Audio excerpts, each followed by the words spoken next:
काम करना, XYZ सब करता ही है। चलिए माय डियर फ्रेंड्स,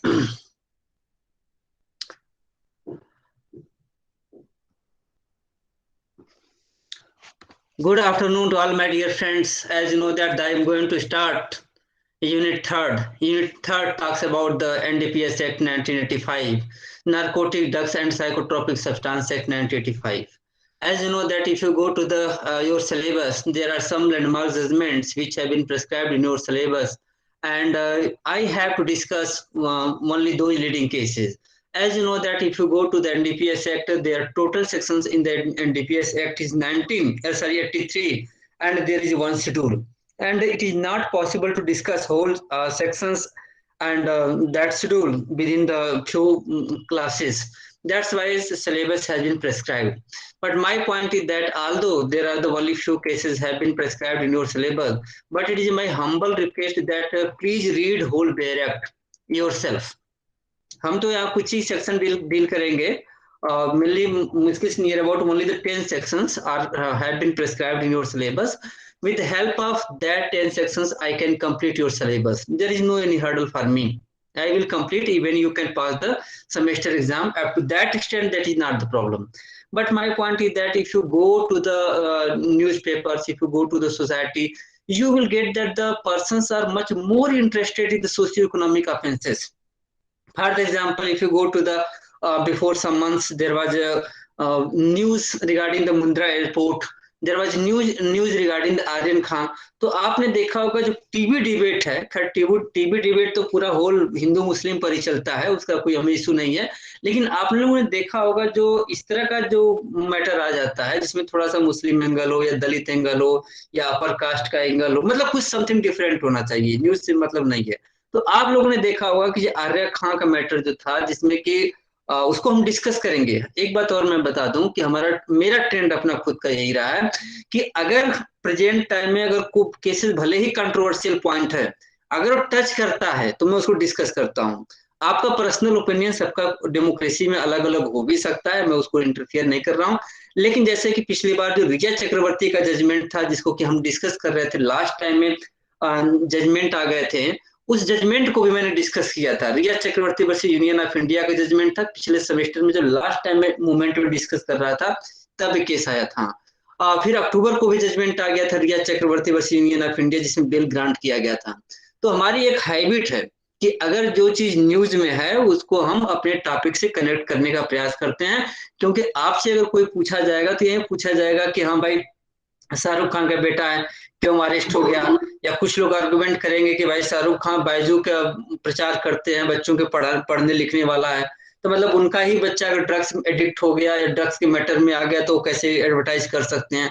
तो बहुत सारे जो सोसाइटी के जो मैटर हैं, जो हाई प्रोफाइल जो केसेस आते हैं, वो सारे के सारे high profile cases socio economic offences के ही आते हैं. शाहरुख खान हो गया या कोई भी पॉलिटिशियंस हो गया, मर्डर करने नहीं जाएगा कि पर्सनली गया हाथ निकाल करके मर्डर कर दिया नाइफ से. तो हमारे कहने का मतलब है सोशियो इकोनॉमिक ऑफेंसेस के, चाहे मनी लॉन्ड्रिंग का मैटर हो गया जिसमें करोड़ों अरबों रुपए को कोई व्यक्ति वो कर लेता है, करप्शन के थ्रू एकत्रित कर लेता है, इकट्ठा कर लेता है, या करप्शन के थ्रू कोई व्यक्ति इस तरह का मैटर चला जाता है. तो आप देखेंगे कि जो सोशियो इकोनॉमिक ऑफेंसेस के मैटर होते हैं पूरे पॉलिटिक्स को कवर कर लेते हैं. आप हरियाणा में आप देख सकते हैं कि हरियाणा की पूरी पॉलिटिक्स जो थी, पिछला इलेक्शन जो हुआ था उसमें आपने देखा होगा कि अजय चौटाला, अभय चौटाला, ओम प्रकाश चौटाला, पूरी राजनीति जब इलेक्शन के बाद आपने देखा होगा कि एक तरफ लीडर को जेल से रिलीज किया जा रहा है और दूसरी तरफ उसी पार्टी की मदद से सरकार गठबंधन में आ गई. आपने देखा होगा कि बीजेपी ने किस तरह से गठबंधन बना करके किस किस पॉइंट पर बार्गेनिंग करके हरियाणा में सरकार बना ली. तो हमारे कहने का मतलब है जो मनी लॉन्ड्रिंग के मैटर हैं इसमें हाई प्रोफाइल पॉलिटिशियंस इन्वॉल्व होते हैं. आप लोग मैं हमेशा कहता हूं कि जैसे बिहार का पिछड़ापन का कई रीजन है, उसमें हम ये नहीं जाना चाहते हैं, लेकिन आप भी देख सकते हैं कि जैसे कि हम लोग कहते भी हैं और सही कुछ हद तक सही भी है कि अगर बड़े बड़े स्काम जैसे फ्रॉडल स्काम होता है, तो फ्रॉडल स्काम सिर्फ इंडिविजुअल मैटर नहीं है कि हमने अरबों रुपया करोड़ों रुपया लेकर के हमने रख लिया. एक्चुअली जब इस तरह के स्कैम जब होते हैं तो उसमें स्टेट का जहां पे इन्वेस्ट करना चाहिए, जो इंफ्रास्ट्रक्चर इन्वेस्ट करना चाहिए, जैसे मान लीजिए कि एजुकेशन हो गया, खैर एजुकेशन तो किसी भी गवर्नमेंट के लिए सेक्टर में है ही नहीं, चाहे कोई भी पार्टी हो, एजुकेशन तो लगता है कि अनवांटेड चीज हो गया. तो जो पैसा इंफ्रास्ट्रक्चर पे खर्च होना चाहिए, जैसे रोड पे खर्च होना चाहिए, एजुकेशन पे होना चाहिए, मेडिकल पे खर्च होना चाहिए, वो पैसा करप्शन के थ्रू अगर कोई पॉलिटिशियंस अगर अपने पास रख लेता है तो सिर्फ वो पूरे मतलब इंडिविजुअल को इफेक्ट नहीं करता है, होल सोसाइटी को इफेक्ट करता है, होल स्टेट को इफेक्ट करता है, तो होल कंट्री को इफेक्ट करता है। तो हमारे कहने का मतलब है जो socio economic offences are much more heinous than the rape. जब हम रेप का चैप्टर पढ़ा रहे थे, एक बात और तुम ध्यान रखा करो कि मैं जो लेक्चर लेता हूँ यूट्यूब के लिए लेक्चर नहीं लेता हूँ। कई लोग आप कहते हैं कि आप इधर उधर पढ़ाते हो बोलते हो, ये हमारा क्लास का डिस्कशन है। बस यूट्यूब पे इसलिए अपलोड कर देता हूँ कि बाई चांस कोई भाई बहन किसी का क्लास छूट गया तो यूट्यूब से देख ले, बस उतना ही मतलब है, और बाकी कोई मतलब नहीं है। नहीं आपको सब्सक्राइब करने की जरूरत है, ना कमेंट और लाइक करने की जरूरत है, ये सबसे हम दूर रहते हैं। तो इस तरह का पॉइंट है जो है हमें डिस्कस करना है कि हम लोग क्लास का डिस्कशन करते हैं। तो हमारे कहने का मतलब है जो इस तरह के जो जब हम पिछले क्लास में आपको पढ़ा रहे थे, रेप का चैप्टर पढ़ा रहे थे, तो हमने एक जजमेंट कोट किया था। जजमेंट में ये कहा गया था, ऑनरेबल जस्टिस ने कहा था कि rape is much more heinous than murder. वहां पे कंपेयर किया गया था कि रेप और मर्डर में कौन हीनस है। तो ऑनरेबल जस्टिस कहते हैं उस जजमेंट में, कहते हैं कि एक्चुअली जब हम मर्डर किसी व्यक्ति का करते हैं तो उसकी बॉडी को हम एक बार डिस्ट्रॉय करते हैं, लेकिन हम रेप करते हैं तो उसके बॉडी को हम उसके सिर्फ बॉडी को ही डिस्ट्रॉय नहीं करते, उसके सोल को डिस्ट्रॉय कर देते हैं, उसकी आत्मा को डिस्ट्रॉय कर देते हैं। उससे होता क्या है, वो हर पल हर मोमेंट जितनी बार वो सांस लेती है उतनी बार उसके दिमाग में चलता है कि हमारे साथ रेप हुआ है। मतलब इतना मेंटल टॉर्चर होता है कि उसका मतलब एक होता है ना, सोसाइटी के प्रति डर पैदा हो जाता है। हर व्यक्ति उसे रेपिस्ट दिखाई देने लगता है, उसका सोसाइटी में जीने की मतलब एक इच्छा ही खत्म हो जाती है। तो उस जजमेंट में कहा गया था कि rape is much more heinous than murder. अब हम जब सोशियो इकोनॉमिक ऑफेंसेस में कंपेयर करें कि क्या रेप मच मोर हीनस है या socio economic offences much more heinous है, तब क्वेश्चन आएगा कि सोशियो इकोनॉमिक ऑफेंसेस की जो ऑफेंसेस हैं they are much more heinous than the rape.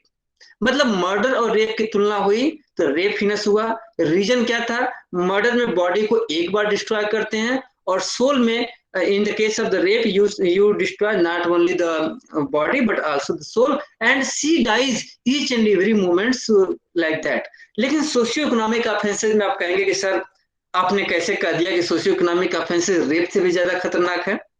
Actually क्या होता है कि जब रेप होता है तो इंडिविजुअल को डिस्ट्रॉय करते हैं। चलिए इंडिविजुअल को हमने आपको क्या बोलते हैं उसके बॉडी को डिस्ट्रॉय कर दिया, सोल को डिस्ट्रॉय किया, मतलब we have destroyed each and every parts of the that victim. हमने एक लड़की का जो भी पार्ट था जैसे भी था उसके साथ रेप हुआ, हमने हर मोमेंट को उसके डिस्ट्रॉय कर दिया।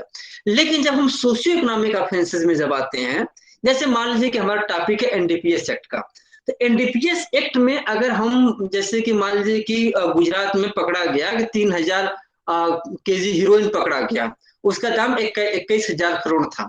तो हमारे कहने का मतलब है बाई चांस अगर वो नहीं पकड़ा जाता, अगर इतनी भारी मात्रा भारत में होती या आती या है भी, तो होता क्या है कि इस तरह के एडिक्ट की वजह से कई फैमिली एक साथ डिस्ट्रॉय हो जाते हैं।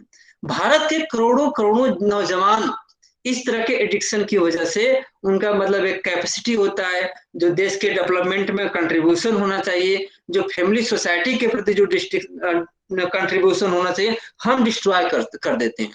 तो हम ये कह सकते हैं कि in the case of the rape we destroy individual, but in the case of the narcotic drugs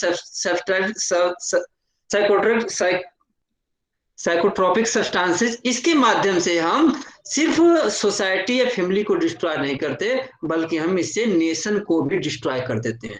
that's why socio economic offences like the NDPS are the much more heinous. जैसे हम अभी बता रहे थे मनी लॉन्ड्रिंग का matter है, आपने अरबों करोड़ों रुपया दे करके आपने पनामा में आपने पैसा इन्वेस्ट कर दिया, आपने स्विस बैंक में जमा कर दिया। तो इस तरह के जो ऑफेंसेस हैं, या प्रिवेंशन करप्शन एक्ट का मैटर हो गया या आप प्रोस्टिट्यूशन का मैटर हो गया, इस तरह की वजह से हम कह सकते हैं कि एक केस का नाम बताऊंगा, थोड़ा वेट करो कि दिस इज द, हाँ किसी को प्रॉब्लम नहीं है ना समझने में कि why I am saying that the socio economic offences is much more heinous than the rape. नहीं प्रॉब्लम इस तरह से। तो हमने पिछला बार जो केस लिया था, तो लास्ट केस हमने जो लिया था रिया चक्रवर्ती का लिया था। अब रिया चक्रवर्ती का आप सबको मालूम है कि what was the fact, why was the targeted. Each and everything. और इस टाइम जब हम आपका केस डिस्कस करेंगे तो हम एक केस यहाँ पे फिर ऐड कर देंगे, जो कि बॉम्बे हाई कोर्ट का जजमेंट है, आर्यन खान का जजमेंट है। आज इसमें मिस्टर शाहरुख खान के बेटे को अरेस्ट किया गया था 2 अक्टूबर के दिन, और उनको नियर अबाउट 1 महीने में बेल से रिलीज किया गया। जो जेल है उसका, जो आर्थर रोड का जो जेल है मुंबई का, वहां से रिलीज किया गया। तो आपने देखा होगा कि मीडिया में इनका कितना कवरेज था, इस मैटर को कितना कवर किया गया था। तो इसका जजमेंट हम ऐड करेंगे। अब आप कहेंगे कि वो तो बॉम्बे हाई कोर्ट का हमें ऐड करने से क्या फायदा है। एक्चुअली होगा क्या या होता क्या है, जब आप किसी सेमेस्टर एग्जाम में या किसी कम्पिटेटिव एग्जाम में जब आप करेंट जजमेंट लिखते हैं, तो आप उसको ये पता चलता है कि यह स्टूडेंट्स अभी जिंदा है, he R C is alive in this world. उसे मालूम है कि सोसाइटी के अगल बगल में चीजें क्या घट रही है। ये नहीं कि कुछ बच्चे आए इतिहास भूगोल की तरह, जो पीछे का केस जजमेंट डिसाइड हुआ है अपने मन से अपना रट करके आए, दस लिख दिए, तो वैसे नहीं होगा। तो हम इस केस को यहाँ पे फिर ऐड करेंगे, आर्यन खान वर्सेस जो भी होगा, something decided by the Bombay high court, ये केस हम ऐड करेंगे। ये आपके सिलेबस में नहीं है रिया चक्रवर्ती का केस, लेकिन हम रिया चक्रवर्ती का केस और इसके माध्यम से हम एक टॉपिक को प्रयास करेंगे कि in which circumstances bail can be granted under the NDPS act. ये हमारे सिलेबस का पार्ट तो नहीं है, लेकिन इसको हमें डिस्कस करना बहुत ही जरूरी है, क्योंकि सोशियो इकोनॉमिक ऑफेंसेस में जो बेल ग्रांट किया जाता है उसका बहुत हार्ड एंड फास्ट प्रोसीजर है। उसमें बेल इजिली आपको ग्रांट नहीं होता है, ये आपको सबको मालूम है कि बाकी केसेस में रेप या किसी मैटर में बेल आपको मिल सकता है, लेकिन सोशियो इकोनॉमिक ऑफेंसेस में बेल प्राप्त करना या बेल मिलना बहुत ही मुश्किल काम है। आप लोगों ने देखा होगा कि मिस्टर शाहरुख खान के बेटे आर्यन खान के मामले में क्या हुआ था। आर्यन खान के मामले में कोई हीरोइन, गांजा, अफीम की रिकवरी नहीं हुई थी। उसमें ये पाया गया था कि उसके व्हाट्सएप चैट से इस तरह का मतलब चैटिंग हुई थी, जो डिनोट कर रहा था कि he was involve in the trafficking of the drugs. तो उसके व्हाट्सएप चैट से पता किया गया था कि हाँ इस तरह का इंफॉर्मेशन है। तो he was arrested on the basis of the WhatsApp chat and he was unable to get bail within 2 or 3 or 4 days। इस मैटर में भी उसको 1 महीना बेल लेने में लगा। तो भाई क्यों ऐसा लगा। और आर्यन खान आज मॉनेटरी जैसे हम देखें पैसे वाइज, तो उसको भाई एडवोकेट की भी बहुत बड़ी कमी नहीं रही होगी, 50 एडवोकेट रहे होंगे। तो इस तरह की चीजें हम यहाँ पे डिस्कस करेंगे। रही बात आपके सिलेबस की, तो सिलेबस में आपका union of India versus Manohar Lal case, ये आपका लास्ट जजमेंट है, बाकी इसको डिस्कस करेंगे। तो सिलेबस में क्या क्या हमें डिस्कस करना है। सिलेबस का जजमेंट है Karnail Singh versus state of Haryana, बहुत ही लैंडमार्क जजमेंट है। इसके माध्यम से हम history, object and statement of the NDPS discuss करेंगे। बाकी सेक्शन 21, 42, 43, 50 डिस्कस करेंगे। लेकिन अगर एक पार्टिकुलर सेक्शन से अगर आपको पूछा जाए कि ये वास्तव में किस सेक्शन पर बेस्ड है, तो मेनली ये सेक्शन 42 का बेस्ड है। और इसमें क्या हुआ कि कॉन्स्टिट्यूशनल बेंच ने मैटर को डिसाइड किया है। जब कॉन्स्टिट्यूशनल बेंच मैटर को डिसाइड करता है, तो आप सबको मालूम है कि कॉन्स्टिट्यूशनल बेंच में जजों की संख्या 5 होती है। कॉन्स्टिट्यूशनल बेंच को मैटर जब डिसाइड कर देता है, तो कई बार जो डिवीजन बेंच के कॉन्फ्लिक्टिंग जजमेंट होते हैं वो सारे के सारे सेटल्ड हो जाते हैं। तो एक कॉन्स्टिट्यूशनल बेंच का जजमेंट है जिसकी हम यहाँ चर्चा करेंगे। एक विजय सिंह चंदवा जडेजा का जजमेंट है, ये भी देखिए कॉन्स्टिट्यूशनल बेंच का जजमेंट है। और एक बात ध्यान में रखना, हम वही केस को क्रोनोलॉजिकल वे में डिस्कस करते हैं। क्रोनोलॉजिकल वे में हम इसलिए डिस्कस करने का प्रयास करते हैं कि अगर हम सब्सिक्वेंट जजमेंट डिस्कस करेंगे, तो जो पिछला जजमेंट है उसका क्या रेशियो था, हम उसको इजिली आर्गुमेंट कर लेंगे। तो करनैल सिंह का जजमेंट हो गया, विजय सिंह चंदवा जडेजा का है, Arijit Singh versus state of Punjab का डिवीजन बेंच का। बाकी judgment Indian harm reduction network versus union of India, ये बहुत ही इंपॉर्टेंट जजमेंट है। इस जजमेंट में एक्चुअली क्या है, आईपीसी में हम देखते हैं कि नियर अबाउट 12 to 13 प्लेसेस वहां पे हम देखते हैं कि लगभग 13 या 14 जगह आईपीसी के अंतर्गत डेथ सेंटेंस देने का प्रावधान है। रेप के भी प्रोविजन में डेथ सेंटेंस का है। आप देखेंगे कि मर्डर में भी है डेथ सेंटेंस का, कैपिटल पनिशमेंट का। तो हमारे कहने का मतलब है आईपीसी में बहुत सारे प्रोविजन ऐसे हैं जहां पर डेथ सेंटेंस अवार्ड किया जा सकता है। लेकिन जब हम इसकी बात आते हैं एनडीपीएस एक्ट के अंतर्गत, तो एनडीपीएस एक्ट में एक सेक्शन है जो कि सेक्शन 31A। सेक्शन 31 एकमात्र ऐसा सेक्शन है जिसमें कि डेथ सेंटेंस अवार्ड किया जा सकता है। बाकी सेक्शन है उसमें इम्प्रिजनमेंट है 20 ईयर्स का, 10 ईयर्स का, जो भी है। लेकिन there is only one section, that is section 31A of the NDPS act which deals about the capital sentence. That's why punishment of the capital sentence was challenged in the Indian Harm Reduction Network versus Union of India case. और इस judgement में आपका जो constitution आप पढ़ रहे होंगे इस सिलेबस में, I hope that all of you are reading the constitution. तो इस केस में चाहे आपका ईपी रोएप्पा का जजमेंट हो, जबकि आर्टिकल 14 पर पढ़ाया जाएगा, जिसमें कहा गया था कि arbitrariness is antithesis of the equality, चाहे आपका मेनका गांधी का जस्टिस भगवती का जजमेंट है जिसमें कहा गया था कि procedure must be just fair and reasonable. तो हमारे कहने का मतलब है कि इस केस में ऑनरेबल जस्टिस भगवती के 3 जजमेंट कोट किए गए हैं। पहला जजमेंट आर्गुमेंट लिया गया था, ईपी रोएप्पा का जजमेंट कोट किया गया था। ईपी रोएप्पा का जजमेंट भी जस्टिस भगवती ने लिखा था 1974 में, जिसमें उन्होंने कहा था जस्टिस भगवती ने कि arbitrariness is antithesis of equality, और यह आर्टिकल 14 का था। तो सेक्शन 31 को चैलेंज किया गया था आर्टिकल 31 को लेकर के। फिर दूसरा जजमेंट है जस्टिस भगवती का, जिसका नाम है Maneka Gandhi versus union of India का, जिसमें कि इन्होंने जस्टिस भगवती ने उस जजमेंट को डिसाइड किया था 25 जनवरी 1978 का जजमेंट है, 25 जनवरी 1978 का। तो 1978 का जजमेंट में जिसमें कहा गया था कि procedure must be just fair and reasonable, इस बेसिस पर भी आर्टिकल 21 के बेसिस पर भी इसको चैलेंज किया गया था। फिर तीसरा जजमेंट है जस्टिस भगवती का, जिसमें कि केस का नाम है state of Punjab versus Bachan Singh, जिसमें जस्टिस भगवती ने कहा था कि death sentence can be awarded only in the rarest of the rare cases, 1980 का जजमेंट। इन तीनों जजमेंट के माध्यम से, 1974 के जजमेंट से, 1978 के माध्यम से और 1980 का, ये तीनों जजमेंट जस्टिस भगवती ने डिस्कस किया था, और तीनों जजमेंट को बेस बना करके सेक्शन 31A को चैलेंज कर दिया गया। कहा गया कि section 31A is unconstitutional on the basis of article 14 and 21 of the Constitution of India. So my point is that this is the landmark judgment in which Honorable Bombay High Court discussed the constitutional validity of the section 31A. तो इसको हम जब syllabus में है इसको हम discuss करेंगे, और हमेशा एक क्वेश्चन से यहाँ से आता ही आता है। प्लीज वेट फॉर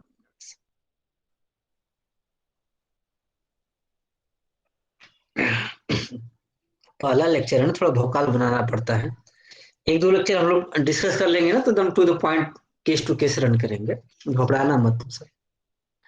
फिर एक केस है union of India versus Manohar Lal का है। इस बहुत इंपॉर्टेंट सेक्शन है जिसमें कहा गया कि procedure to be followed for seizure sampling safe keeping and disposal of like this. Union of India versus Manohar Lal, ये आपके सिलेबस में जो भी जजमेंट है, Karnail Singh, Vijay Singh Chandwa, Harjeet Singh, Indian harm reduction versus union of India, like this, these are the I think the 5 cases prescribed in your syllabus.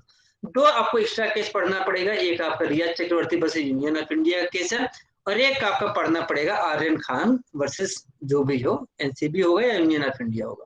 तो दोनों judgement Bombay high court के हैं, चाहे रियाज चक्रवर्ती का केस हो जिसमें कि बेल दिया गया था बॉम्बे हाई कोर्ट के द्वारा, या आपका आर्यन खान का हो जिसमें बॉम्बे हाई कोर्ट ने बेल दिया था। ये आपका बेसिक पॉइंट है।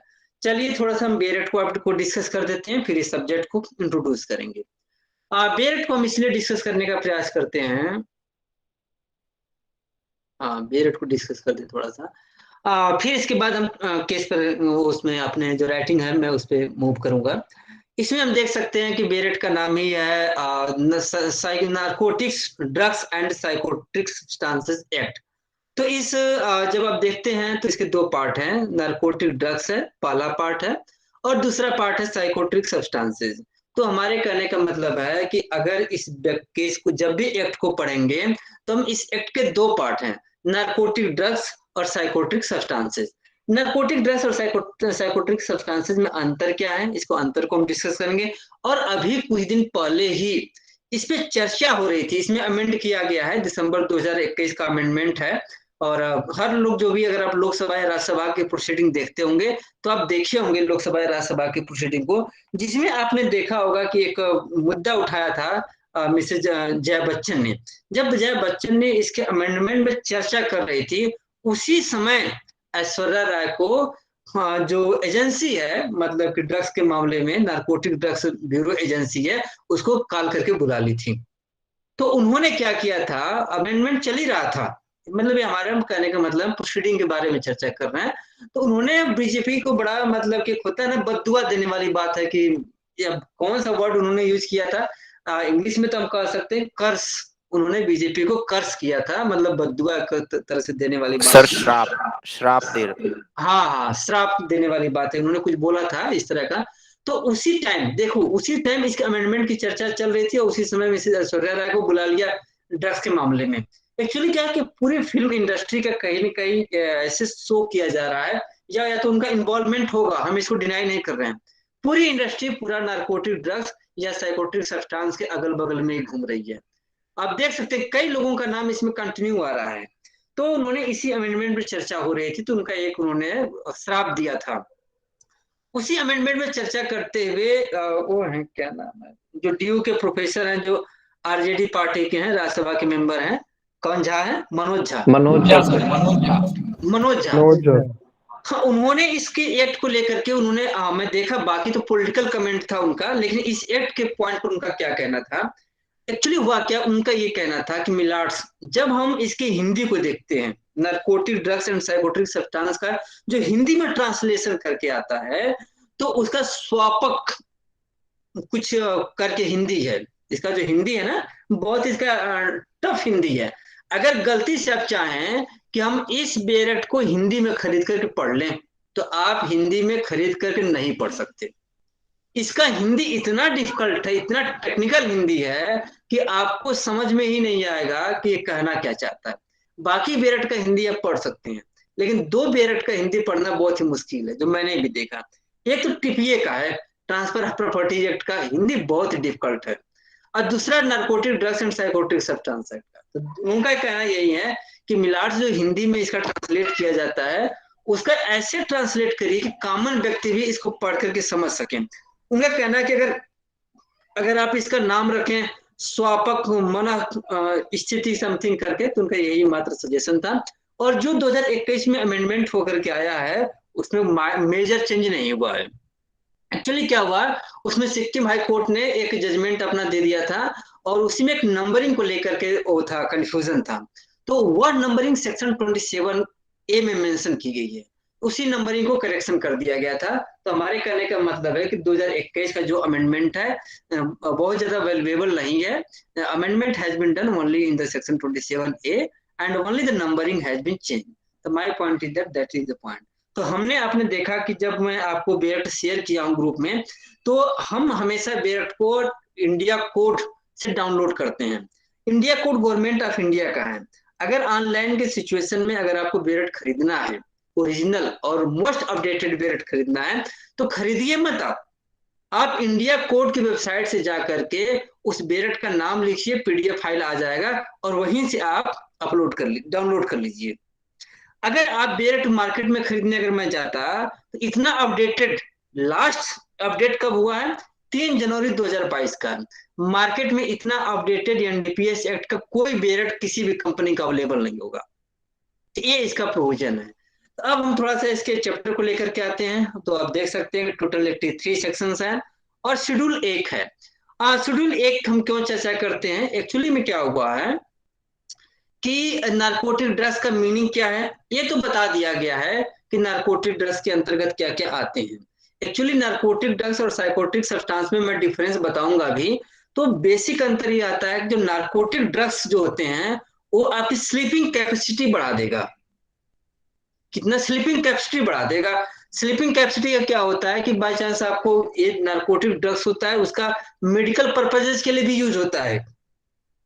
जो नारकोटिक ड्रग्स जो होते हैं, जैसे मान लीजिए किसी को नींद नहीं आ रही है, नींद की बहुत ज्यादा समस्या है, तो नींद की बड़ी समस्या है, तो जब दवा लेने जाएंगे कि डॉक्टर साहब हमें नींद नहीं आ रही है, आजकल हम 6 घंटा ही सो पा रहे हैं, 6 मतलब दो ही घंटा सो पा रहे हैं, तो उसमें डॉक्टर क्या करेगा, जो ड्रग्स देगा उसमें नारकोटिक्स जो सब्सटेंस होते हैं उसमें 100% वो मिला रहेगा। तो हमारे कहने का मतलब है, जो नारकोटिक ड्रग्स होते हैं उसका यूटिलाइजेशन आपको मेडिकल पर्पजेस के लिए भी किया जाता है। इसीलिए जो एडिक्ट होते हैं, अगर उनको नारकोटिक ड्रग्स नारकोटिक नहीं मिल रहा है, कोकीन या ये सब गांजा अफीम नहीं मिल पा रहा है, तो क्या करते हैं कि मेडिसिन को ही जाते हैं, परचेज करते हैं, मेडिसिन को बुक करके या मेडिसिन को ही खा लेते हैं। या क्या करेंगे कि जो स्लीपिंग के लिए जो दवा दी जाती है, या ऑपरेशन करते समय जब बेहोश किया कर दिया जाता है, तो वही सिरिंज क्या करते हैं अपने में वो लगा लेंगे। तो उसमें क्या होता है, इसीलिए एक बार मैंने एक मेडिसिन खरीदने के लिए गया था, थोड़ा सा कुछ प्रॉब्लम थी। आ, उसका नाम तो मुझे याद भी नहीं है, लेकिन याद भी होगा तो बताता भी नहीं। उसका प्राइस मुश्किल से 25 पैसा है। तो मैंने कम से कम दिल्ली में मैं कई दुकानों पर ढूंढ लिया। सेट्राजान नाम था क्या, इसी तरह कुछ था। 25 पैसे का आता है, 1 रुपया का देता है सब। कहीं नहीं मिला। सब कहता था कि नहीं, हाँ आप मतलब लिखवा कराइए डॉक्टर से कि हमें दवा चाहिए, दिया ही नहीं, किसी ने भी नहीं दिया। तो होता क्या है कि नारकोटिक ड्रग से आपकी स्लीपिंग कैपेसिटी बढ़ जाएगी, मतलब कि आप और उसके एडिक्ट हो जाएंगे। सबसे बड़ी समस्या ये है, आप 10-12 घंटा जब सोएंगे, 15-16 घंटा, मतलब इस तरह से आपका सब कुछ खत्म हो जाएगा। और जो साइकोट्रिक सब्सटेंसेस जो होते हैं, वो आपके सोचने समझने की क्षमता खत्म कर देते हैं। मतलब आपके सोचने समझने का कह सकते हैं कि माइंड को इस तरह से कंट्रोल करते हैं कि आपको हमेशा भ्रम पैदा रहेगा, मतलब सोच ही नहीं समझ, सोच नहीं समझ, सोचने की क्षमता ही खत्म हो जाती है। तो एक कह सकते हैं कि एक जो होता है स्लीपिंग कैपेसिटी को कंट्रोल करता है नार्कोटिक ड्रग्स, और साइकोट्रिक सब्सटेंस जो होता है वो सोचने समझने की क्षमता को खत्म कर देता है। तो इन दोनों में डिफरेंस है, दोनों को अलग अलग डिफाइन भी किया गया है। और नार्कोटिक ड्रग्स को जो डिफाइन किया गया है, सेक्शन 2 के क्लास 14 में डिसाइड किया गया है, 14 में डिसाइड मीनिंग बताया गया है कि नार्कोटिक ड्रग्स होते क्या हैं। और सेक्शन 2 के सब क्लास या सब सेक्शन 23 जो है, उसमें साइकोट्रिक सब्सटेंस को डिफाइन किया गया है। तो इसका बहुत हम चर्चा भी करेंगे। फिलहाल थोड़ा सा नार्कोटिक ड्रग्स का ऑब्जेक्ट क्या है। और narcotic drugs and psychotropic substance act का ऑब्जेक्ट आप देख सकते हैं। बहुत ज्यादा कुछ है नहीं। कई बार जब आप कॉम्पिटेटिव एग्जाम में जाएंगे, खासतौर से हायर जुडिशियल सर्विस एग्जाम में जाएं या एपीओ में जाएं, तो नार्कोटिक ड्रग्स का बहुत सारे क्वेश्चन आते भी हैं। तो हम बेसिक एक दो सेक्शन डील करेंगे, फिर हम जो लिखे हैं उसके हिसाब से डील करेंगे। 2 मिनट और सही। कहता है कि this act may be called narcotic drugs and psychotropic substance. अब तुम कहोगे कि सर इन दोनों को जब अलग अलग हैं, तो इन दोनों को एक ही में क्या पास करने की जरूरत थी, इनका अलग बना देते, नार्कोटिक ड्रग्स एक्ट बना देते, साइकोट्रिक सब्सटेंस एक्ट अलग बना देते, जैसा कि वर्ल्ड में हुआ है। वर्ल्ड में क्या हुआ, ये शुरू शुरू में जब समस्या आई, वर्ल्ड के सामने समस्या आई, हमारे यहाँ भी बहुत सारे कानून बने थे, लेकिन वर्ल्ड में जब समस्या आई, तो वर्ल्ड ने सबसे पहली बार एक इंटरनेशनल कन्वेंशन एक्सेप्ट किया। उस इंटरनेशनल कन्वेंशन जो 1961 का था, उस इंटरनेशनल कन्वेंशन में सिर्फ और सिर्फ नार्कोटिक ड्रग को कवर कर रहा था। कन्वेंशन का नाम ये था, आएगा बता दूंगा, कि कुछ international convention are narcotic drugs 1961 का। तो शुरू में इंटरनेशनल कन्वेंशन आया, सिर्फ नार्कोटिक ड्रग्स को कवर कर रहा था। कुछ समय बीतने के बाद नियर अबाउट 1972 में एक और कन्वेंशन आया। वह कन्वेंशन सिर्फ और सिर्फ साइकोट्रिक सब्सटेंस को कवर कर रहा था। मतलब कह सकते हैं कि एक कन्वेंशन है जो कि सिर्फ नार्कोटिक ड्रग्स को कवर करता है, दूसरा कन्वेंशन है साइकोट्रिक सब्सटेंस को कवर करता है। और इंडिया क्या हुआ, दोनों का सिग्नेटरी हो गया। यहाँ पे डिफाइन भी किया है, एक मिनट रुक जाओ।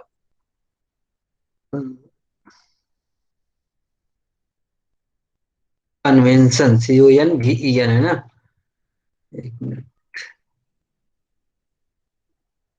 इंटरनेशनल कन्वेंशन देखो, पहला आया तो सिर्फ इसका देखो, कहता है कि single convention on narcotic drugs. Convention का नाम था single convention on narcotic drugs. यह सिर्फ नार्कोटिक को कवर करता था, यह सिर्फ नार्कोटिक को कवर करता था। आया कब, 1961 में। और फिर इंटरनेशनल कन्वेंशन पे एक अदर कन्वेंशन एक्सेप्ट किया यूनाइटेड नेशंस ने, जिसका नाम रखा गया, और यहाँ पे नाम रखा गया कन्वेंशन ऑन साइकोट्रिक सब्सटेंस 1971 का। हमने थोड़ा सा गलती कर दिया है, हम जो पीछे आपको बता रहे थे, हम आपको 1972 बता रहे थे, लेकिन वो गलत था। जो साइकोट्रिक सब्सटेंस एक्ट का कन्वेंशन है वो 1971 का है। इस तरह से हम कह सकते हैं 10 साल बाद, लगभग एक दशक बाद, देख रहे हो ना, 61 का है और 1971 का है। एक दशक बाद यूनाइटेड नेशंस ने साइकोट्रिक सब्सटेंस पे एक कन्वेंशन अडॉप्ट किया। भारत दोनों का सिग्नेटरी है, भारत ने आर्टिकल 253 यूज करके कॉन्स्टिट्यूशन ऑफ इंडिया का, जिसमें कि आपको मालूम है कि कोई इंटरनेशनल एग्रीमेंट है, कन्वेंशन है, तो भारत उसको अडॉप्ट करने के लिए उस आर्टिकल के थ्रू लॉ बनाता है। तो भारत ने देखा कि एक कन्वेंशन नारकोटिक का है, एक कन्वेंशन साइकोट्रिक का है, तो भारत ने दोनों को क्लब कर दिया। क्लब करने का ये रीजन था, भारत सरकार ये चाहती थी कि एक ही बॉडी हो जो नारकोटिक ड्रग्स के मैटर का भी इन्वेस्टिगेशन करे और साइकोटिक सब्सटेंस का भी इन्वेस्टिगेशन करे। अलग अलग कानून बनाते तो उसमें कंफ्यूजन होता, अलग अलग इन्वेस्टिगेटिंग बॉडी बनती, अलग अलग पावर होता, तो होता क्या कि दोनों मैटर सिमिलर हैं, पारीमेटेरिया हैं, एक दूसरे से मिलते जुलते हैं, और अलग अलग बॉडी बना दी जाती तो उसमें और कंफ्यूजन ही होता। तो भारत ने क्या किया कि इन दोनों कन्वेंशन को ध्यान में रखते हुए अपने यहाँ पे narcotic drugs and psychotropic substance act 1985 enact कर दिया। अब 1985 जब इनेक्ट हुआ तो उसमें मिस्टर राजीव गांधी की सरकार थी। जब राजीव गांधी की सरकार है तो उसका इन्फोर्समेंट कब होगा? एक बार ना भाई, कोई भी लॉ जो होता है ये वो इन्फोर्समेंट कब होता है? जैसे आप देख सकते हैं कि अगर मोदी जी की सरकार है तो वह योजना चाहे आपका पटेल के नाम पर रख देंगे, चाहे वो आपका योजना क्या बोलते हैं पंडित दीनदयाल के नाम पर रख देंगे, चाहे अटल बिहारी वाजपेयी के नाम पर रख देंगे, और कोई नहीं मिला तो कुछ अपने नाम पर भी रख देंगे। एक मिनट बस बस, ठीक है भाई, क्लास एक मिनट तुम लोग रुक जाओ, एक मिनट रुक जाओ। अच्छा,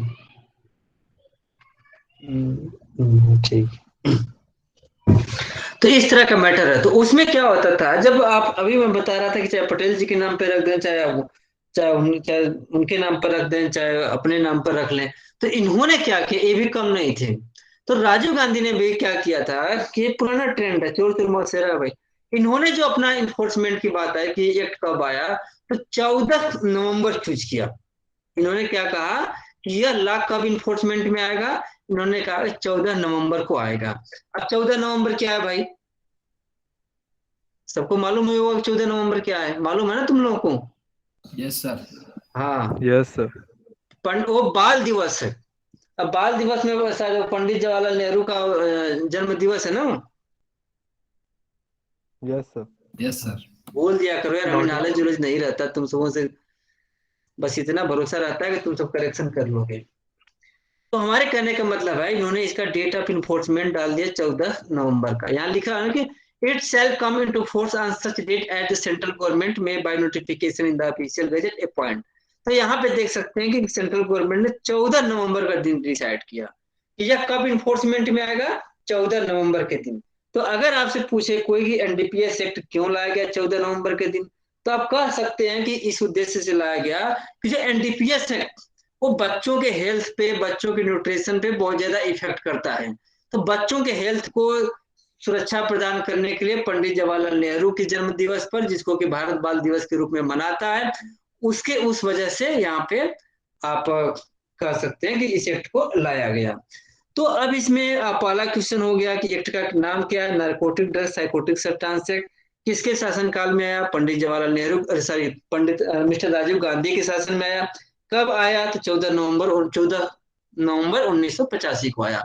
एक कहाँ पे इसका एरिया है, इसका एक्सटेंट कहाँ है? It extend to the whole of India. जब हम होल ऑफ इंडिया करते हैं तो प्रेजेंट टाइम में जम्मू एंड कश्मीर उसको कवर कर लेता है। तो होल ऑफ इंडिया आता है, ये नॉर्मल चीज है। लेकिन इसका अगला पॉइंट जो कहता है to all citizens of India outside India. अगर भारत का नागरिक है, अगर अमेरिका चला गया, इंग्लैंड चला गया और सऊदी अरब चला गया, अगर नारकोटिक ड्रग्स के अंतर्गत अगर पकड़ा जाता है, कंज्यूम करता है या प्रोहिबिट करता है, तो उसको भारत में ला करके एनडीपीएस एक्ट के अंतर्गत केस चलाया जा सकता है। कल को ये नहीं कह सकता कि मैं तो सारा बिजनेस अपना सिंगापुर में कर रहा था। देखते हो ना साउथ फिल्मों के गुंडे सब मलेशिया सिंगापुर में ये सब पाए जाते हैं। तो हमारे कहने का मतलब है कि he can't take defence that he was outside the India, he was doing business outside the India, he was consuming the narcotic drugs outside of India. No, he was Indian citizen, that is sufficient. That's why this act is applicable to whole of India, including citizens of India. चाहे वो कहाँ पर जहां पर भी रहें, सब पर लागू होगा. And to all persons on ships and aircraft registered in India. अगर कोई ships and aircraft है, मान लीजिए विदेश की कोई कंपनी है, इंडिया में अपना शिप्स रजिस्टर्ड करवा रखे बिजनेस के पर्पज से, तो अगर कोई भी शिप्स या एयरक्राफ्ट इंडिया में रजिस्टर्ड है और वहां पे उसके ऊपर नारकोटिक ड्रग्स यूज किया जाता है या उसके थ्रू स्मगलिंग की जाती है या जो भी काम होगा वो इसको कवर कर लेगा. आपने देखा होगा जो मुद्रा का मैटर है, जो गुजरात एयरपोर्ट पे जिसको मिस्टर अडानी को सौंप दिया गया है, तो हमारे कहने का मतलब है कि आप देख सकते हैं कि भारत के जो कह सकते हैं कि जो ट्रेजिडी मतलब सॉरी जो कह सकते हैं कि भारत की सुरक्षा के दृष्टिकोण से जो महत्वपूर्ण एयरपोर्ट है उसको भी प्राइवेट हाथों में दे दिया गया है. तो हम देख सकते हैं वो कैसे पकड़ा गया तो अलग बात है. तो वहां पे अगर कोई शिप्स पकड़ी गई, वहां पे अगर कोई शिप्स पकड़ी जाती है तो कल को डिफेंस लेगा कि नहीं नहीं वो शिप तो ईरान से आ रही थी, वह शिप तो क्या बोलते हैं अफगानिस्तान से श्रीलंका हम लेकर के जा रहे थे, तो हम उसको कैसे कवर करेंगे कि हाँ वह इंडिया में कवर हो रहा है. वो तुरंत कहेगा, अफगानिस्तानी मान लीजिए शिप से लेकर के आया, वो तुरंत कहेगा कि सर मैं इंडिया का सिटीजन नहीं हूँ, मैं क्लास ए में कवर नहीं कर रहा हूँ. वो कहेगा कि जिस शिप से मैं आया हूँ वह शिप से एयरक्राफ्ट इंडिया में रजिस्टर्ड नहीं है, लेकिन उसका मैटर पहले पार्ट में आएगा. Stand to the whole of India, वह भले ही इंडिया का सिटीजन नहीं है, भले ही उसकी शिप्स इंडिया में रजिस्टर्ड नहीं है, लेकिन वह भारत के टेरिटोरी में एंट्री किया है. His entry into the territory of India that is sufficient for the application of the NDPS Act on that ships. तो हमारे कहने का मतलब है कि इस तरह की जो शिप्स पकड़ी गई हैं जिसमें इस तरह का मैटर है तो उसका मैटर आ जाएगा. It stand to the whole of India. Whole of India के लिए टेरिटोरी की डिमांड होती है, सिर्फ टेरिटोरी की डिमांड है. क्लास ए के लिए सिटीजन की डिमांड है और क्लास बी के लिए रजिस्ट्रेशन की डिमांड है. तो इसके तीन पार्ट हो गए, territory, citizens and registrations. It is applicable in the three areas, that is the territory of India, over the citizens of India, and registered ship registered and aircraft like this India. ठीक, तो हमने देख लिया कि section 1 कहता है कब enforcement में आया, 14 नवंबर को आया. रही बात इसके डिफिनेशन पोर्शन को लेकर के, तो हम जब आपको केस डिस्कस करेंगे तो हम जरूर आपको डिफाइन करेंगे कि एडिक्ट का मतलब क्या है. लोग कहते हैं ना कि एडिक्ट, किसी भी चीज का एडिक्शन बहुत ही गलत है. कुछ लोग क्या होते हैं जैसे एडिक्ट पढ़ने का, या अगर आपको एडिक्ट है तो इस तरह की चीजें बहुत दिक्कत करती है. तो कह रहा था जैसे कि हमारे एक सुपरवाइजर थे प्रोफेसर मुरली सर, वो पढ़ने के मतलब तो उनको कुछ नहीं कहेंगे, he the great scholar of this country, लेकिन अगर कहें तो he was the addict of the reading and teaching. मतलब अगर क्लास लेना है तो मतलब लेना ही है, कुछ भी हो जाए ए से जेड तक. हमने कई साल से उनको देख रहा हूँ, कभी क्लास गैप ही नहीं करते. Each and every time he is ready to like this. तो इसीलिए तो हमारे कहने मतलब that is the positive sense उसका मीनिंग है. लेकिन यहाँ पे एडिक्ट का मतलब बता रहा है person who has dependence upon on narcotic drugs. Addict वह व्यक्ति है जो या तो नार्कोटिक ड्रग्स पे डिपेंड करता है, नार्कोटिक ड्रग्स पे डिपेंड करता है, या और यहाँ पे लिखा हुआ सबसे इंपॉर्टेंट चीज क्या लिखा हुआ, और या वह साइकोट्रोपिक सब्सटेंस पे डिपेंड करता है. तो हम कह सकते हैं कि एडिक्ट को हम कह सकते हैं, अगर हम यहाँ पे ए लिखते हैं, अगर हम इसका चार्ट बनाएंगे, ए से एडिक्ट हुआ, तो यहाँ हम चार्ट बनाएंगे, एडिक्ट का मतलब हुआ डिपेंडेंस. तो डिपेंडेंस का मतलब किसके ऊपर डिपेंडेंट, फादर के ऊपर डिपेंडेंट, मदर के ऊपर नहीं.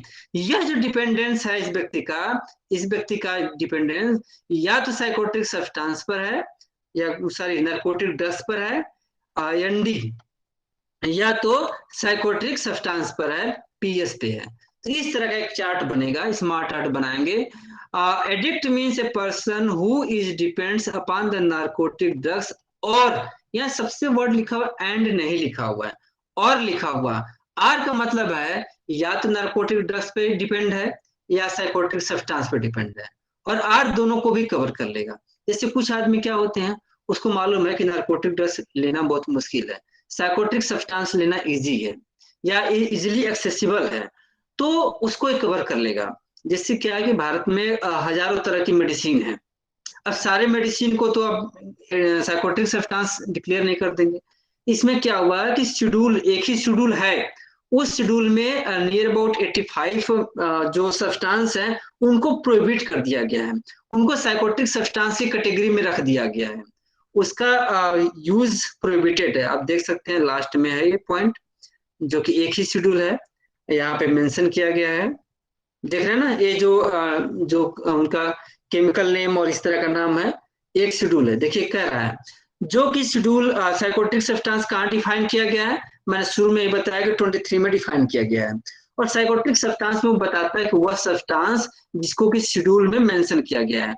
तो शेड्यूल में कौन कौन साइकोट्रिक सब्सटेंस मेंशन किए गए हैं, यहाँ पे देख सकते हैं। इंटरनेशनल नाम क्या है, लाइक दिस केमिकल नाम क्या है, इसमें एक से शुरू होकर के कितने ड्रग्स को रखा गया है, बाप रे, बहुत लंबी लिस्ट रखी है इसमें।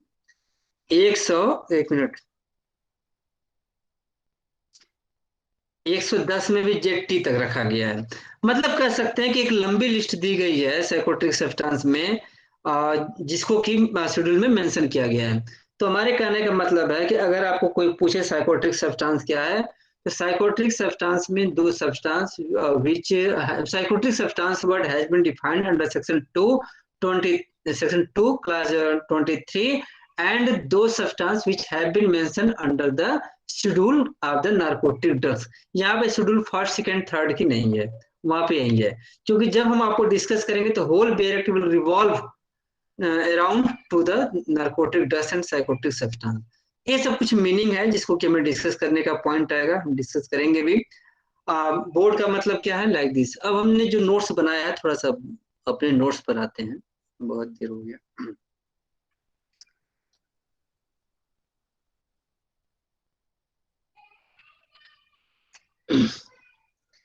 इसका रिकॉर्डिंग ठीक नहीं है, इसका मैं अपलोड नहीं करूंगा, ठीक ना। तुम्हारे क्लास का जो पहले का जो है समरी ऑफ उसका, उसी से तुम लोग अपना देख लेना, इसका रिकॉर्डिंग शूट नहीं कर रहा है। अब हम आते हैं इंट्रोडक्शंस को लेकर के आते हैं कि इस इंट्रोडक्शन पर हम कहाँ जाते हैं। अब हम जब लिखेंगे कॉन्स्टिट्यूशन से इसको हम सर्च करेंगे। कॉन्स्टिट्यूशन क्या कहता है, प्रेम्बल कहता है कि we the people of India having solemn resolve to constitute India and do like this.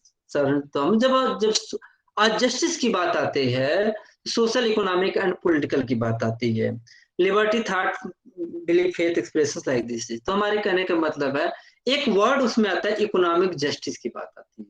जैसे अभी क्या हो रहा है कि जैसे मान लीजिए ईडब्ल्यूएस का रिजर्वेशन कोर्ट में हियरिंग चल रही है। ईडब्ल्यूएस का नीट पर जो रिजर्वेशन है वो बहुत जल्दी 1-2 दिन आ जाएगा, और उसका आर्गुमेंट आएगा तो आप लोग पढ़ेंगे भी। लेकिन अगर गवर्नमेंट को डिफेंड करना होगा, जो नहीं मालूम है कि गवर्नमेंट किस बेसिस पर डिफेंड कर रही है, तो गवर्नमेंट वहां पे डिफेंस ले सकती है कि प्रियम्बल में एक वर्ड यूज हुआ है इकोनॉमिक जस्टिस, मतलब कि सोशल पॉलिटिकल जस्टिस के साथ साथ एक इकोनॉमिक जस्टिस भी रखा गया है। इकोनॉमिक जस्टिस पे गवर्नमेंट को डिफेंड करना चाहिए, दैट इज अनदर पॉइंट।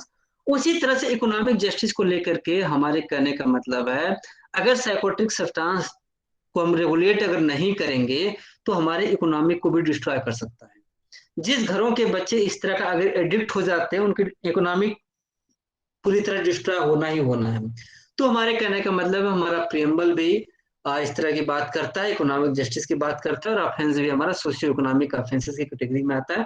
खैर वो तो इनडायरेक्ट हो गया, वो तो आर्गुमेंट पे डिपेंड करता है कि हम कितना एनडीपीएस एक्ट को आ, उसके माध्यम से जैसे कि मतलब कि हम प्रियम्बल से जोड़ सकते हैं, और दैट इज अनदर पॉइंट। लेकिन अगर डायरेक्ट पॉइंट की बात आती है तो article 47 of the constitution of India, article 47 of the constitution of India DPSP का है, जो केसेस में जब हम डिस्कस करेंगे तो हमेशा यूज करेंगे, जिसमें कहा गया है कि चिल्ड्रेन के हेल्थ को लेकर के बहुत ही आपको कॉन्शियस रहना है, और कुछ ड्रग्स को, कुछ मेडिसिन को आप प्रोहिबिट कर सकते हैं, कुछ लीकर को आप प्रोहिबिट कर सकते हैं। तो जब भी इसकी चर्चा होगी तो आर्टिकल 47 की हमेशा चर्चा होगी। एकमात्र ऐसा आर्टिकल है जो narcotic drugs and psychotic substance act को डायरेक्टली कवर करता है। बाकी जैसे आर्टिकल 14 हो गया, आर्टिकल 19 हो गया, आर्टिकल 21 हो गया, वह इनडायरेक्टली कवर करता है।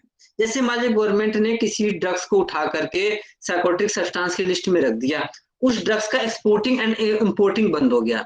बाय चांस मैं एक बहुत बड़े कंपनी का मालिक हूँ, बहुत बड़े कंपनी का मालिक हूं, और मैंने सरकार से चंदा देना मना कर दिया क्या आपको चंदा नहीं दूंगा भाई, मैं अपोजिट पार्टी को चंदा दूंगा। जैसे पॉलिटिक्स मूवी देखियो ना, राजनीति मूवी जो आई हुई थी अजय देवगन की, जिसमें सारा खेल चंदा का ही होता है। इलेक्शन आते ही अपोजिट पार्टी के ऊपर रेड, और अपने जो सपोर्टर होते हैं उनसे चंदा की वसूली लेना। तो देखे हो कि नहीं, तुम सब गलत तो नहीं ना बोल रहा हूँ? सही बोल रहा हूँ। तो इसमें क्या होता है, जैसे मान लीजिए मैं बहुत बड़ी कंपनी का मालिक हूँ, मैं इस तरह का ड्रग्स बनाता हूँ, मैंने चंदा देने से मना कर दिया, सरकार ने थोड़ा सा उठा करके बोलेगा कि ये ड्रग जो है ना, हमें लग रहा है कि ठीक नहीं है, ये हेल्थ को प्रभावित कर रहा है। एक बार उठा करके आपके ड्रग्स वाले जो ड्रग्स आप जिस कंपनी में जॉब बनाते हैं, उसको साइकोट्रिक सब्सटेंस के जो ड्रग्स की लिस्ट देखे थे ना वहां पे, जो 110 या 112 लिस्ट बनी हुई थी, उसी में ड्रग्स उठा करके उसी लिस्ट में डाल देगा। जैसे उस लिस्ट में डाला, आपका कंपनी अगले दिन के विदिन 2 मिनट्स के अंतर्गत आपको क्लोज करना पड़ेगा, तुरंत क्लोज हो जाएगी। अब आप जाइए केस लड़िए, आप कहिए कि हमारा यहाँ पे आर्टिकल 19 का वायलेशन है, ट्रेड है, बिजनेस है, फलाना ढिकाना इस तरह का है, तो आपको केस लड़ने में ही 2 साल 4 साल लगेगा, तब तक पता चलेगा कि आपकी कंपनी बंद होगी।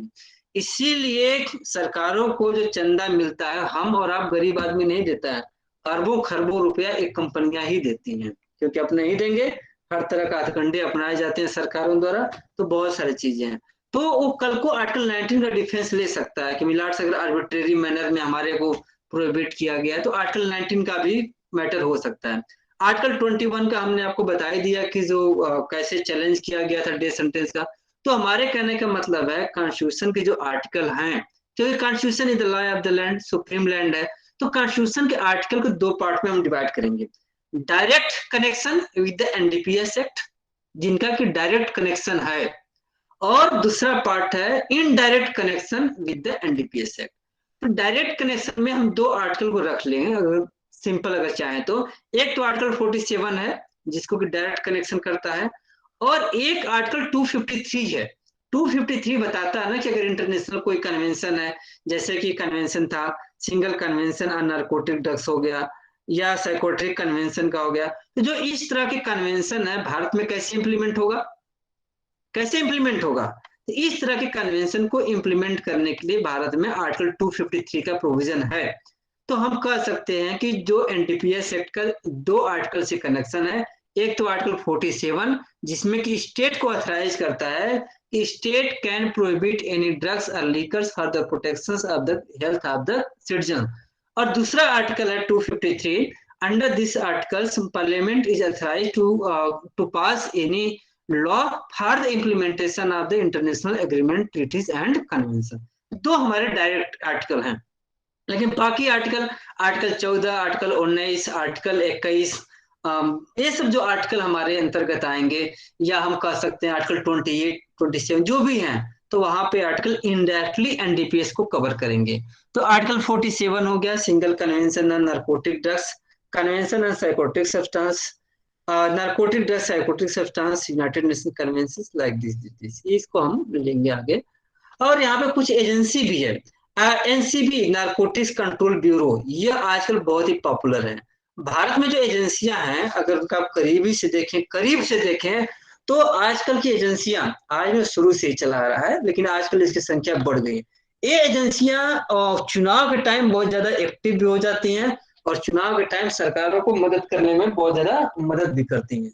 आप लोगों ने देखा होगा कि बिहार चुनाव के टाइम होल मैटर पूरा कहाँ रिवॉल्व कर रहा था, कहीं रिवॉल्व नहीं कर रहा था, पूरा रिया चक्रवर्ती पर ही मैटर घूम रहा था। पूरा का पूरा ऐसा लग रहा था कि सुशांत सिंह, मिस्टर सुशांत सिंह का जो डेथ था या सुसाइड था, that is another point, I respect him personally, but whole matter was revolving around that matter. ऐसा लगता था कि बिहार वर्सेस मुंबई का वो चल रहा है, मैच चल रहा है, या बिहार वर्सेस महाराष्ट्र का वो चल रहा है, क्या बोलते हैं, एक संघर्ष चल रहा है, क्योंकि सरकारें दोनों राज्यों में अलग अलग थी।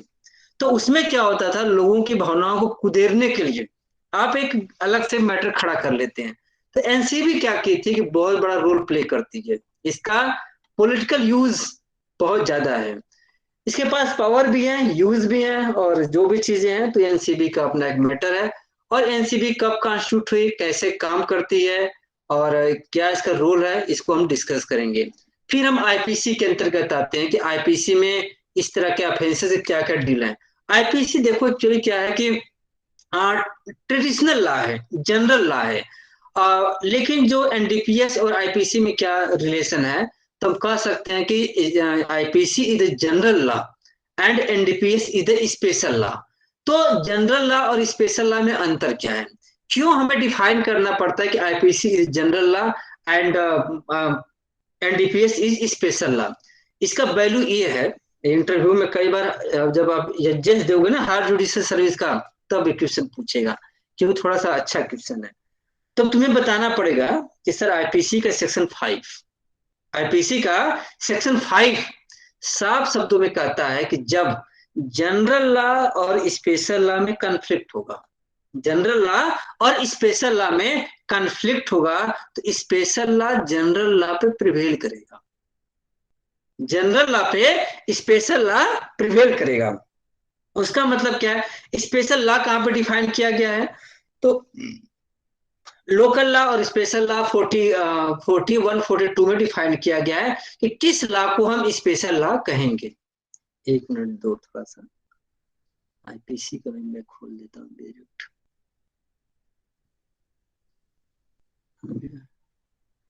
डब्ल्यूसीसी, एक मिनट रुक जाओ भाई,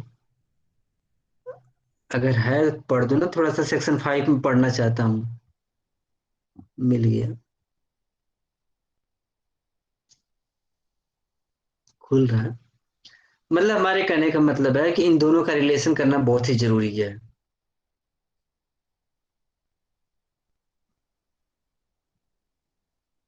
देखो एक कह रहा है सेक्शन 5 का बहुत ज्यादा वैल्यू है, कह रहा है nothing in this act, nothing in this act का मतलब आईपीसी की बात हो रही है।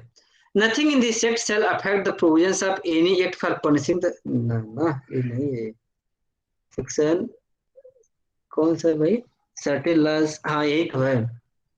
कह रहा है कि nothing in this act shall affect the provisions of the act for punishing like this of the Indian act or, यहाँ देखो or provisions of any special or local law. इसके तीन पार्ट हैं। सेक्शन 5 कहता है कि जो सोल्जर सेलर से संबंधित लॉ है उसको आईपीसी अफेक्ट नहीं करेगा। सेक्शन 5 कहता है कि जो स्पेशल लॉ है उनको आईपीसी अफेक्ट नहीं करेगा। और तीसरा पार्ट है सेक्शन 5 कहता है जो लोकल लॉ है उसको आईपीसी मतलब अफेक्ट नहीं करेगा। मतलब यह है कि if there is a conflict between the IPC and Soldiers Act or special law or local law. In that circumstances, IPC will be superseded by this law. By this law. So what is the meaning of the special law or local law? एक minute 41 42 discuss कर देता हूँ,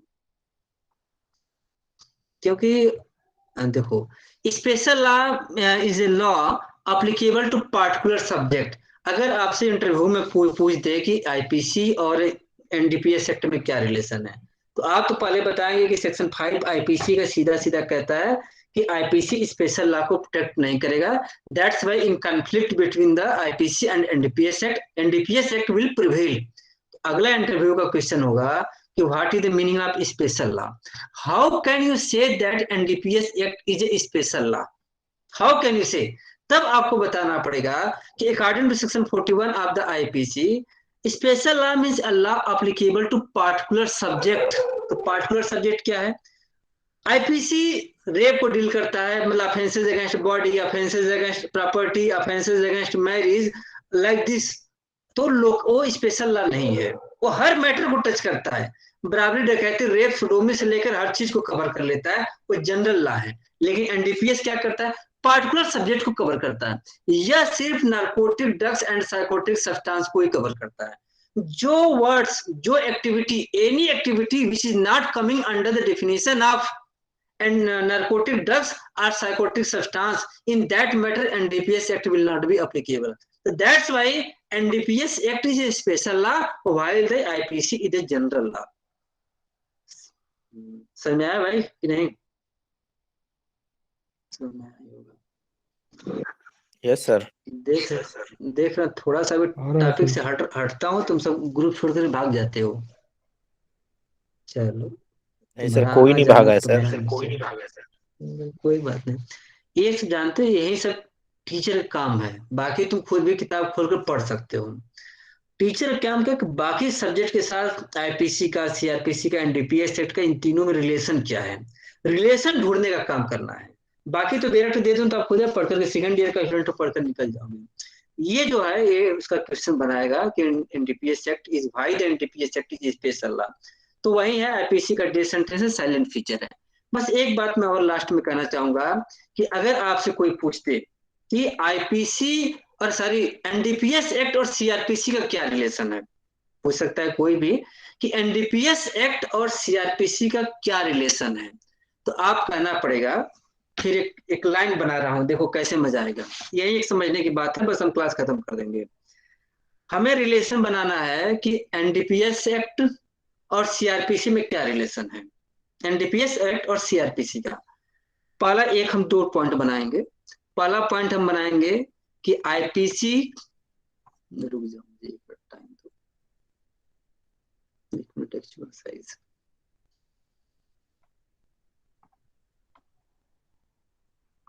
बस रुक जाओ।